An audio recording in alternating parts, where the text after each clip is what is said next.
In this video, I'm going to show you how to edit your WordPress theme's CSS style. Now, there are thousands upon thousands of themes for WordPress available online, and I'm sure you'll find one that sort of fits your needs, but no matter how hard you try, I'm sure you'll find that whatever theme that you decide to choose for your blog, there's going to be something about it that you might like to change. You might like to change, say, the typeface, or you might like to change the picture that's on there, or some of the layout and so on. And if there is something about your WordPress theme that you'd like to change, this is how you do it. What you have to do first of all is to make some changes to the permissions of the CSS page, the CSS style sheet, so that you can alter it. And you do this either by using an FTP software package like FileZilla, or you can use the file manager settings on your control panel, either on cPanel or, as in this particular site, it uses extended control panel. And you need to look for where the theme that you are going to edit is stored on your server. And in this particular one, it's in public HTML blog, WP-content, themes, and then the theme that I'm going to edit, which is 2010. And you want to scroll down until you find a page that is called style.css. Now, depending on the theme that you have, because all themes are slightly different, this particular file might be called something else, but it will end in .css. You'll see there's lots of different files that make up a WordPress theme. And you need to change the permissions to make it editable. So what you have to do on this particular file manager that I'm using is you right click and then come down to where it says chmod. If you're using a different type of FTP software, then you should refer to the instructions for how you change the permissions. And you want to change the permissions to 777. And this means that it can be read, executed, and written by everybody. Some shared hosting packages won't allow you to change your permissions to 777, in which case you should contact the administrator and ask him or her which permission set you can use to do this. I've got it set to 777, so I'm going to click on Save. And there you go. You can see that is now changed to 777. Okay, so I'm coming back now to the dashboard, and we're coming down to Appearance, Themes. I've got the current theme selected, and then I come down here to Editor and click on that link there. And this window opens up, and you can see the various templates that come included with the theme. Make sure that the theme that you're going to edit is the right one, and you can choose them from a drop down menu, but we're going to keep it here on 2010. Okay, first thing, very important, you need to save this, because once you've committed yourself to changing it, that's it, you can't undo it.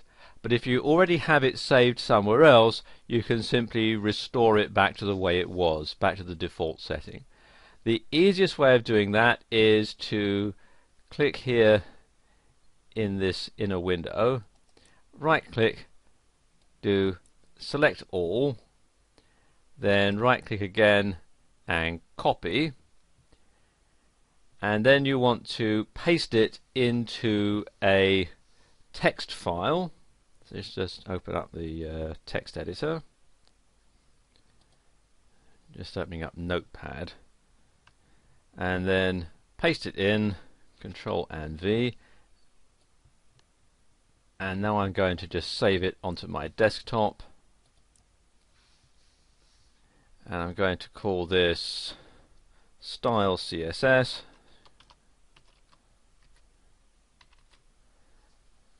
and then just save that. Okay, that's saved now, and I can close that down. Alright, this is the CSS style sheet. If you're familiar with CSS, it should be quite easy to follow. If you're not, it can look a bit daunting, but it really is actually quite straightforward. At the top here, you'll have some information about the style sheet. You don't really need to worry about that. None of this is going to need to be changed, and in fact, sometimes with the license, like for example, if it's under a GNU public license, then you must leave this as it is. This is all part of the terms and conditions. And if I scroll down here a bit, you can see all the different things that there are. You see, it tells you that the layout is 2 columns, and it gives you the code for the columns. You've got the sidebars or not, and again, it gives you the whole things here, like the width of the sidebar. Here you've got 900 pixels, and let me go a bit further down. It has things like the font sizes and weights, etc. There's a whole lot of different stuff that you can find here. And then it just basically gives you everything that you need to know to completely customize it.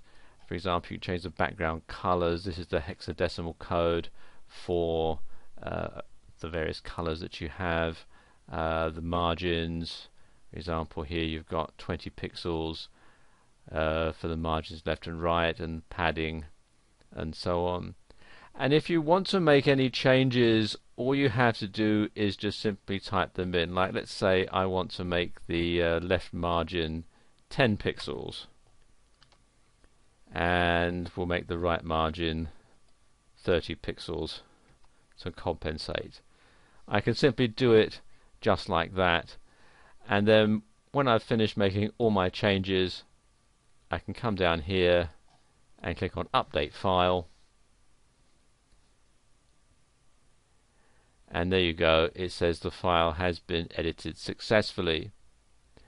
After you've finished editing, you should go back into your control panel or to your FTP software and change this permission back to 644, and this will prevent anybody from hacking into your style sheet and changing it in a way that you might not want. CSS is quite an involved subject, so if you'd like to learn more about it, there are lots of resources available online. Just do a search in Google for free CSS tutorial, and you'll find quite a number. As you can see, there's about 13 million according to this search result here. There are some that you have to pay for, but there are, as you can see here, quite a lot that you can get for free.